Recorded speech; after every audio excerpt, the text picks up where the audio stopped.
Você acorda. Antes mesmo de sair da cama, já existe uma versão de você que o mundo espera. Pai, mãe, filho, funcionário, colega, amigo. Você ainda nem tomou café e já tem um papel para cumprir. E ao longo do dia, esses papéis vão se acumulando, um sobre o outro, cada um com suas regras silenciosas, com o que pode e o que não pode ser dito, com o que deve e o que não deve ser sentido. E em algum momento, nem sempre é possível saber exatamente quando, você percebe que passou o dia inteiro sendo alguém. Mas não necessariamente você.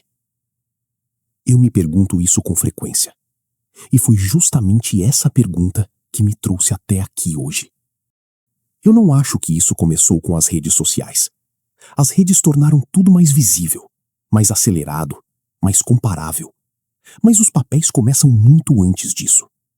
Eles começam dentro de casa, no jeito que aprendemos a agir para ser aceitos pela família, no que nos ensinaram que era certo sentir e o que era melhor esconder. Depois vem a escola, o trabalho, os grupos sociais. E em cada um desses ambientes existe uma versão de você que aprendeu a existir, moldada pelo que era esperado, pelo que era seguro, pelo que garantia pertencimento. E pertencer importa.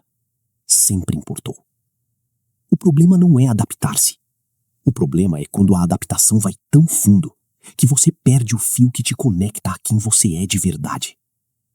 Você ainda sabe distinguir o que é genuinamente seu e o que é uma adaptação que ficou tão antiga que parece original. Tem um lugar onde esse processo fica especialmente pesado. Para mim, sempre foi o trabalho. Não porque trabalho seja ruim, mas porque é o ambiente onde menos espaço existe para ser quem você é de verdade. Onde mais energia vai para cumprir expectativas que não escolhemos. Onde mais frequentemente respondemos a dinâmicas que nos diminuem e engolimos em silêncio, porque é o que se faz. E isso vai deixando uma marca. Uma dor silenciosa que a gente carrega para casa, que descarrega em quem está por perto, que vai moldando por dentro de um jeito que raramente percebemos. Voltamos cansados, frustrados, e sem perceber, afastamos exatamente as pessoas com quem poderíamos ser nós mesmos. Dormimos, acordamos e tudo se repete. Quantas versões de você existem ao longo de um dia? E qual delas é a mais próxima do que você realmente é? Há alguns anos venho fazendo um trabalho em mim mesmo. Não é fácil. Não é fácil se encarar.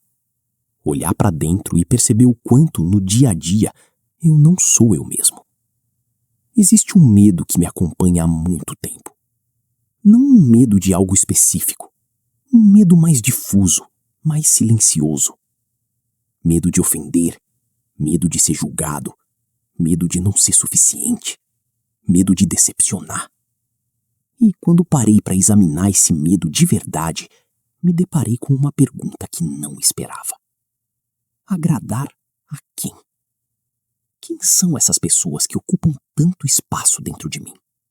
Elas sabem que existem?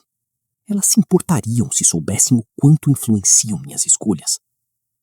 Na maioria das vezes, quando fui honesto comigo mesmo, percebi que essas pessoas não eram nem reais. Eram versões que eu havia construído. Expectativas que internalizei tão fundo que passaram a parecer minhas. E perceber isso não resolve tudo, mas cria um espaço que não existia antes. Quem são as pessoas, reais ou imaginárias, que você mais teme decepcionar? E o quanto elas realmente definem quem você é? O processo é lento e não tem linha de chegada clara. Mas aos poucos começo a me sentir mais confortável comigo mesmo. Uma versão mais leve aparece, menos preocupada em agradar, mas também sem vontade de ferir. Essa versão voltou a sonhar. Não só sonhos de ter, mas sonhos de ser. E eu percebo que o que muda não é o mundo ao redor. O que muda é a disposição de aparecer nele, como você é, com as virtudes e com os defeitos, sem precisar que tudo esteja resolvido para se mostrar inteiro. Tem uma beleza nisso que é difícil de descrever. A beleza de ser você mesmo não é sobre perfeição, é sobre presença. É sobre a coragem silenciosa de existir sem se esconder. E a pergunta que fica não tem resposta fácil, mas vale carregar. Deixo você com uma pergunta só. Não para responder agora, só para carregar. Se você não precisasse agradar ninguém, quem você seria? Aqui a gente não se absolve rápido. Aqui a gente não se condena fácil. Aqui a gente observa. Aqui a gente questiona, interroga